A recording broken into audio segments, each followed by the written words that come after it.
Good evening, everyone, and welcome to Frisco, Texas, home of the FCS National Championship. And we've got the NDSU Bison and the Jacksonville State Gamecocks. Hello, everybody. I am Jordan Fremstead, Sport Director of the Bison Information Network, and we're pleased to be bringing you this coverage of Frisco, Texas, and the FCS title game. Well, it's been simply an outstanding year for the Bison, making it back to their fifth straight title, looking for that fifth national championship, something that's never been done before in Division I college athletics. So what an honor it would be if they were able to host up a trophy for a fifth straight time. And for Jacksonville State making their first appearance here, you can imagine what these kids must be thinking. What a great atmosphere to have your final game, and especially for those seniors, in an opportunity to knock off the four-time defending national champions. The bookstore was here yesterday, a great sponsor of BIN, and they're just as excited as we are to be bringing this game. It is seeing those people we only see once a year and being part, I've said it a couple times before, but feeling that Bison family, that we are truly one herd, one family, that is the overriding feeling that I get every time I come. And now we'll go into a quick preview of both of these schools. Jacksonville State from the Ohio Valley Conference. Their mascot is the Gamecocks, and their first season was in 1904. This is their first appearance ever in a Division I championship game, like I said before, and they are no spring chicken. They are definitely here for a reason. Their only loss of the season was to Division I FBS SEC member Auburn, and that game was 27-20 in overtime, and they gave Auburn all they can handle as Auburn had to score a late touchdown with just seconds left on the clock to pull out the victory in overtime. So definitely something there that gave this team a lot of national attention to start the season. Well, we'll talk about JSU. Like I said, one loss this season to Auburn. They are third in the nation in both rush and pass offense, and they've got some great people on offense. I'll just name a few. Tremaine Pope, the running back, 1,700 yards on the year, and Eli Jenkins, a dual threat at quarterback. He's got 2,000 yards passing on the year with 21 touchdowns, and he's got 1,000 yards on the ground as well to go along with 14 touchdowns on the ground. And their receiver, Josh Birch, 90 pass catches and 11 touchdowns. So they're just a whole sling of talent on this offense for Jacksonville State. And we look at the defense, 11th nationally on defense, and they're number one in the nation with tackles for loss, 130 tackles for loss. And all these players, half this team comes from SEC schools. So definitely highly touted, lots of talent, and a lot of speed on defense as well. And we'll talk about NDSU and another spectacular season. The season was on the derailment after the loss to South Dakota at home, a loss nobody saw coming. Since then, Easton Stick had stepped in, 8-0 since, and a 3-0 playoff record, and they dominated Richmond, who went on the road and took care of the number 2 seed Illinois State. And some big news tonight, Carson Wentz will start for the Bison. Hasn't made a start since the South Dakota loss. He will start tomorrow at 11 o'clock on ESPN2. Should be interesting there. Will it be a good decision? We'll definitely find out. North Dakota State took care of Montana, Northern Iowa, and Richmond. Those teams were in the top 25, but if you look at Jacksonville State, all their wins in the postseason came against top 10 opponents, including a 62-10 rout of Sam Houston State, who is used to being right here playing in this game. So we'll have a great action for you. Nick Furch, my right-hand man, is going to join me next when we preview this game. We want to thank you for joining us. Stay tuned. We'll be right back right after this.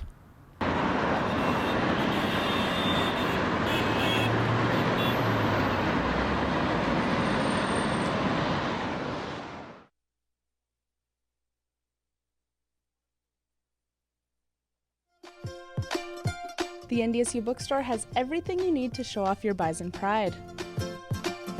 The bookstore can have you sporting green and gold wherever you go. It offers many different brands, sizes, styles, and selection so that you find exactly what you're looking for. Shop the NDSU bookstore and show your spirit today.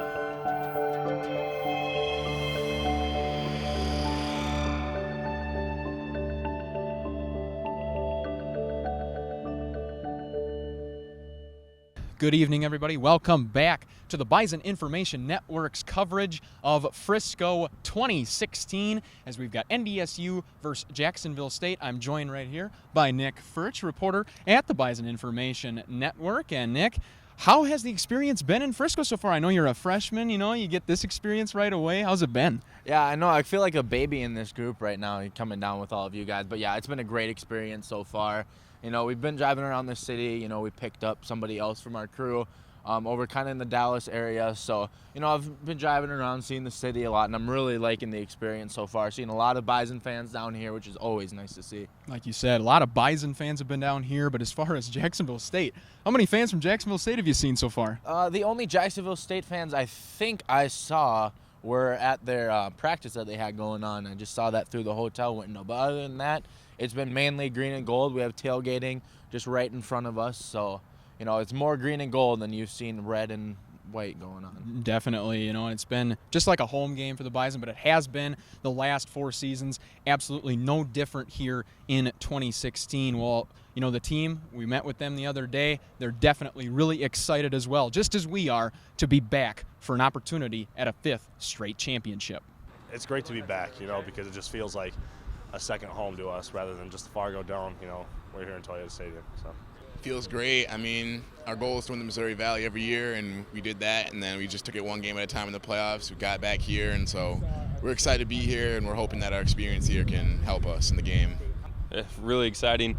It's a rare opportunity. We've been fortunate to, this is my second year, 5th year is the program in a row, so just really excited to be here, kind of soaking it all in, and really excited to play one more time. So the teams did practice today for the final time this season. Both teams getting out on the field, getting some work in, running through some formations. And today we got to see Carson Wentz back in a huddle for the first time since the South Dakota game, as that news was announced today that he would start. And you got to think, what's going through these players' minds, especially Jacksonville State? When you think of this from the North Dakota State standpoint, they're used to this. They have been here for 4 straight years. This is their 5th time. There are some people who have been here every single time. They're used to this. Jacksonville State, on the other hand, first time in school history. They don't know what this is like. They're coming over from Alabama. They don't know what to expect from this Frisco area. And another thing is you have so many North Dakota State fans. A lot of residents from the Frisco area love NDSU because they've seen them for the last 4 years. So they're kind of coming into that environment as players. They're kind of the underdogs just because of, we have probably 80% of the stadium going to be green and gold tomorrow. You have a lot of the community going for NDSU. It's just kind of the driving force for those guys is, these guys are the 4-time defending champs. We want to be the ones to knock them off. So they have a lot of that going into it. And you got to think, that this team has got a lot of motivation. There's nothing for this team to lose. There's nothing going on. I mean, NDSU, you don't want to be the team to lose it. You want to be the team that keeps it going. You want to keep this streak going. Jacksonville State, they don't have anything to really answer. I mean, they lost to Auburn, second game of the season. That was pretty much one of the biggest games they've been in. I mean, they played Chattanooga twice, and they beat them both times, but that's not to the level of an Auburn or in North Dakota State. So Jacksonville State really just needs to kind of take into the fact that they're the underdogs. They have nothing to lose, so just lay it all out on the field come tomorrow. And what do you think these coaches have been telling these players, especially with North Dakota State and even Jacksonville State, but especially North Dakota State, to know that you can't just go into a game like this and take over. Exactly. For me, it's just you see Coach Kleiman. He is always cool, calm, and collected, and I feel like that's exactly what he's going to portray himself as for this championship. He's not going to take this game that much differently. I mean, yes, we're in Frisco, Texas for the 5th time in a row, but other than that, it's not going to be that much different for him. Jacksonville State, on the other hand, their coaches, they have to realize that, they're going up against Carson Wentz, a future NFLer, and they have that going into the back of their minds, but they also realize that they have one of the most dynamic offenses and defenses in FCS. So I feel like both sets of coaches, they know what to really expect going into this, and they don't really have too much to worry about when it comes to extra motivation because it's an FCS championship. That is motivation enough. and with this experience that NDSU has, and talking with Nick DeLuca as a prime example, the coaches, they called out their defense. They talked about experience, getting off the field, things like that. And on offense, when Carson went down, the leadership was going to change. Easton is still a freshman, and things like that. So talk about how this defense has responded to that adversity when the coaches have challenged them. It kind of goes back to the first game of the season against Montana. Our secondary got exposed, very much so. Jordan Champion had a lot of pass interference calls along with the rest of the secondary. But ever since that moment, our secondary has stepped up. Our defensive line especially has stepped up. One of the best run-stopping defensive fronts in all of FCS, and they really need to show that come tomorrow because the Gamecocks have one of the most top-rated rushing attacks. Tremaine Pope over 1,000 yards. Eli Jenkins over 1,000 yards. They have a lot to prove when it comes to stopping the run. So I just think that they needed to be challenged. They needed to know that, giving up this many yards, that's not acceptable for NDSU football. That's not acceptable for championship football. So, I think it was a good idea to challenge them. And, for so far, they have answered. So, there's nothing really wrong with what the coaches did. And it's paid off in the long run. NDSU is definitely going to be facing the best offense they have seen this season. They're ranked third nationally in both passing and rushing and are averaging over 53 points per game in the postseason. Well, we'll hope we'll come back. We're going to take a quick break and talk about the Carson Wentz news. You're watching the Bison Information Network's coverage of Frisco. Stay tuned.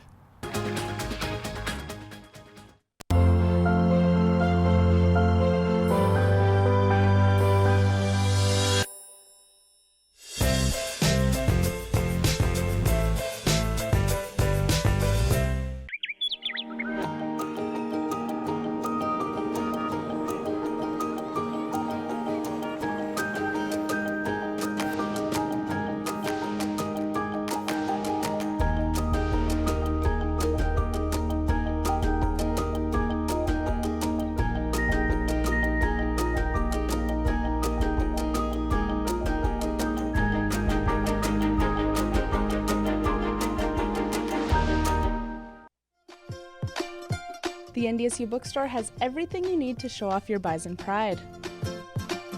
The bookstore can have you sporting green and gold wherever you go.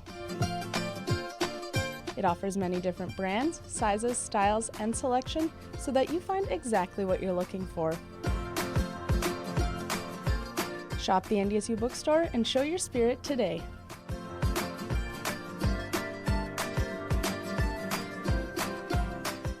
Welcome back, everybody, to the Bison Information Network's coverage of Frisco 2016. And, the sun is setting behind us right now. It's getting kind of cold. I'm seeing my breath, and our camera person doesn't even have shoes. She's wearing flip-flops, but I guess that's what happens when you spend a weekend in Maui. Yeah, I know, right? So we're going to talk about the Carson Wentz news that had just come out. Carson will start tomorrow for the Bison for the first time since he was injured in the South Dakota game back in the regular season. So what's your reaction firsthand with this news coming out? When you gave me the phone call and told me, it's like, who do you think can be quarterback? I obviously said Easton Stick, no question about it. So when you told me it was Carson Wentz, I was shocked. I was shocked just because Easton went 8-0, won 8 straight. He's the one that led them here. But, you have to take into account that Carson Wentz, senior, future NFLer, he probably is going to give you your best chance. He's already proven that he can win a title. Let's just see if he can do it. Let's see if there's going to be any rust, if there will be any drawback from missing all of those games. Oh, definitely. And, in reading some of the columns this week, and saying that, if Carson's healthy, he has to start. Do you buy or sell that if he's healthy? You have to start him? I don't think that you necessarily have to start him. Dressing him, I think, is something that you have to do. One, it's going to be his last game in that green and gold, but you also need to remember that this isn't his last football game. He has more football games ahead of him. Hopefully a long career in professional football. You don't necessarily have to start him, and that Kleiman, he had his hands tied when it came to this because, you want to be loyal to your senior. You kind of want to be loyal to the one who brought you here. So, Kleiman made a tough decision. And hopefully, it all works out for North Dakota State. Definitely. And when you look at Carson Wentz's stats, he's still got 300 more passing yards than Easton Stick. And Easton's got more starts. He's got 8 starts. You need to realize that once Easton Stick came into the starting lineup, the offense completely changed. You have more rushing from King Frazier, Bruce Anderson, all of these guys. Easton Stick, second leading rusher on the team. He's not going to throw the ball much. I mean, you've seen Vraz's receptions go down, Erzendowski's go down. You just see all of these drops in the passing numbers, but this rushing game has really stepped up. So it's going to be interesting to see how North Dakota State is going to attack that Gamecock defense. Are they going to do it through the air? Is it going to be on the ground? Is it going to be a mix? Who knows? But with Carson Wentz back, you have the likelihood of a downfield throw to Vraz, downfield to Erzendowski. It just opens up the playbook a lot more than just hand it off. You have that full house pyramid offense. It opens up the playbook a lot more. And the media obviously questioned Kleiman today about why he is starting his senior, and he gave it to him. Here it is. We're excited about the challenge for tomorrow at 11 o'clock, and also excited to announce that Carson Wentz is going to start a quarterback tomorrow. And something that we've been kind of going back and forth, and obviously I know the first thing you guys are going to ask me is, what made you decide, or when did you decide? You guys know me too well, Jeff, that Carson's practiced a lot more than you guys have ever realized he's practiced. And I'm excited because we have two exceptional quarterbacks ready to play a football game. In Easton Stick, who I told to when I met with him this week, as well as and Carson and Easton are really good friends. We wouldn't be in this position without Easton Stick. There's just no way we'd be here without the tremendous ability of what Easton has done. But throughout the process of getting Carson enough snaps and ready to play, we came to the conclusion that he's going to be the guy that takes the first snap under center. So there you have it, Kleiman going with his senior quarterback. And you got to think, with the experience Wentz has at the position, regardless of how many starts he's missed, that's obviously vital for the offense. Yeah, he's been in this game before, so therefore the nerves aren't going to be as strong. Easton is a redshirt freshman. He came down here last year, but he didn't suit up. He doesn't know what it's like to suit up and step onto that field and have the ball in his hands. It'd be controlling of a championship game. Carson Wentz, he knows what to expect. He's done this before. He's played in big games before. Easton Stick, still young, so, he doesn't necessarily have the resume that Carson Wentz has. But, when it all comes down to it, Carson Wentz, he does know what he's doing, and that's probably what paid the biggest factor in this game. You got to think, though, with Easton Stick and the experience he's gotten this season, how important is that going into next season? Yeah, he's not even a freshman anymore. He is no longer a redshirt freshman with all the experience that he's had, all the playing time he has had. You could probably consider him as a sophomore right now, and with all the experience, maybe even a junior, just because of the big game atmosphere in the Fargo Dome that he has had. I don't necessarily know how many games. I believe it's 5 home games he played in the Fargo Dome that he started.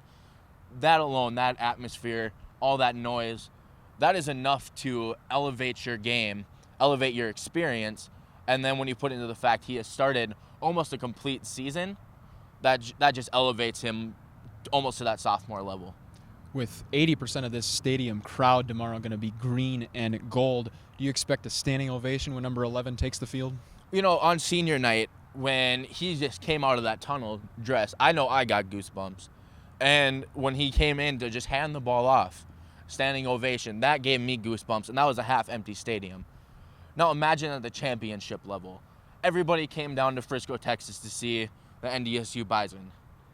And now they're going to get Carson Wentz back. That's just, I think from a fan standpoint, that is just going to be such a great experience, because you're going to come into this and probably didn't expect it when he came down, and you're going to see number 11 take the field. And, there's nothing else that you should do. You should give him a standing ovation. He has deserved it for all the time and work that he's put into this program. Definitely, obviously a big part of where NDSU is now and continuing the success that they have. When we come back, we'll give you our score prediction and what we expect to happen in tomorrow's game.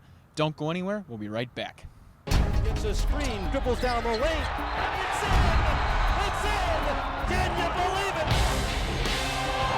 Not sure to start. And the fans are on their feet.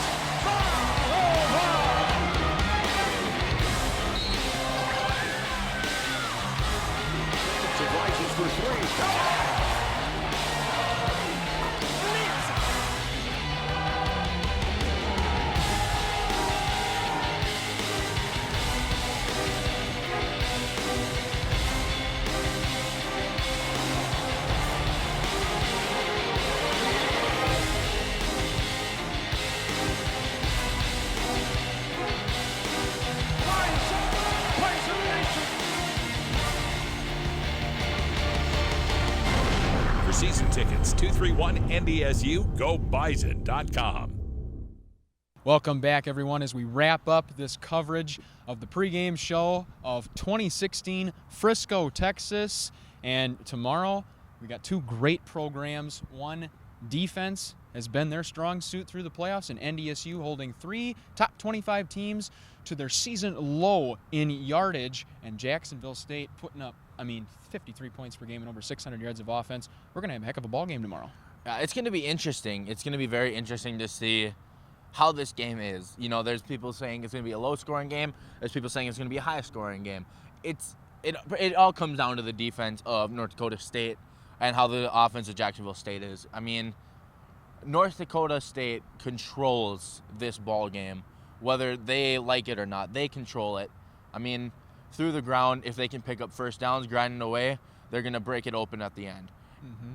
If they can't make stops, Jacksonville State is going to run all over the field. So it all comes down to how North Dakota State is in the running game, both offensively and defensively. It's definitely going to be a battle in the trenches on one side and a battle of velocity on one side. We got potency and velocity on both sides. It's going to be a really interesting matchup. Keys to the game for both teams. We'll start with Jacksonville State. Jacksonville State needs to get out early. I don't know, obviously, who's going to get the ball first, but if NDSU gets the ball first, they need to stop. If they get the ball first, they need to go down, a touchdown preferably for them, a field goal, whatever. They need to put points on the board early and often. Now, when it comes to North Dakota State, what they need to do is they just need to control the tempo. They can't get caught up in what Jacksonville State wants to do. They want to run it spread option all over the field. North Dakota State, they want to keep it, just that pro-style offense where they just pound it up the middle. So it just kind of depends on who is going to control the game, and that's what kind of depends on how the outcome is going to be. And for NDSU going for their 5th straight championship, some of these players will actually have the opportunity to wear a 5th ring. Zach Vraw being one of those players, being here in his 6th season. So for NDSU and some of these players, it's all they know is winning a championship. Yeah, like you said, Vraw, he's in his 6th year. He's had medical red shirts. He is the only one who has experienced a season where you don't win a championship. And that was in his freshman year. They lost to Eastern Washington in overtime. That game, he said, just kind of, created this whole, all right, we need to, once we get into the offseason, we need to put it into our minds, we're winning a championship. And that's just kind of become the culture around here. That has become the culture in Fargo, is we win championships. That's what we do. We don't expect anything else, and we don't accept anything else. And, that's going to add pressure. That's going to add a lot of pressure to some of these seniors. They don't want to be the ones to lose it. And also, if they do lose it, what is the reception going to be like in Fargo? You have a lot of fans who have, come to this following with all the championships. You don't want to risk possibly losing anybody in the Bison Nation. Definitely not. And these seniors, especially Nate Tangway the other day, just how calm and relaxed he was, knows he's been here before, having a blast, and knows that he needs to take care of this business, because if you're North Dakota State, you lose this game, and all of a sudden, as emphatic as it is that they've won 4 straight national championships, you lose this game and the season's looked at as a bust. Yeah, that's the thing. It's like, will you get the one for the thumb, or it doesn't matter? They won the Missouri Valley. We had 2 quarterbacks, one of them being a freshman leading us. You have all of these different elements to North Dakota State this entire season, had a lot of adversity, but they made it back to Frisco. If they don't win, it doesn't matter. They've won 4 straight. It wouldn't matter if they don't win the 5th one. Exactly. And, we look at the coaching staffs tonight. Who's getting less sleep this evening? I honestly want to say that it's North Dakota State. I want to feel like they're losing the most sleep because Jacksonville State's offense is just dynamic. A dual-threat quarterback in Eli Jenkins, 2,000 passing yards, 1,000 rushing. Josh Barge, 1,000 receiving yards on 90 catches. That is insane to have a dual threat quarterback getting over 1,000 both passing and rushing, have a 1,000-yard rusher and a 1,000-yard receiver. They have so many weapons that they need to stop on this offense that I don't know how you would sleep after just knowing that this is what you have to face this next morning. You got a score prediction for this game? You know, I think that it's going to be a close game. We've been wrong before with this, But I honestly want to say it's going to come down to the end, and it's going to be North Dakota State 31, Jacksonville State 27. And we will have Carson Wentz leading a game-winning touchdown drive. And I felt so bad for our kicker this season, 1 for 7. Is it possible he might have another opportunity for a big kick in this game? For his sake, I hope so. I hope so, because if he wins it, no one's going to remember anything. But if he misses it, there's just going to be more ridicule. And, you feel bad. He's a freshman, a true freshman. He's my age. I couldn't imagine trying to kick a game-winning field goal in a championship game. But if he were to get that opportunity, that he would convert, and he would be Fargo's biggest hero. After everything that has happened with him throughout this season, he would be the hero. Exactly what I'm thinking, Cam. I got confidence in you.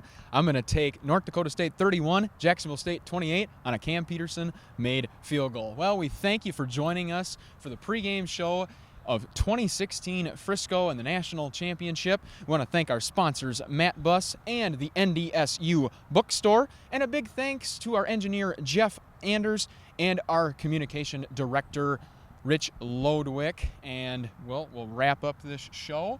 You want to tell them what time the game is tomorrow? Yes, the game is at 11 a.m. tomorrow on ESPN2. You can also watch it live on the Watch ESPN app. Well, we thank you for joining us tonight. We'll see you right back here tomorrow following the game, and we'll break down the action as you see it live. Have a great night.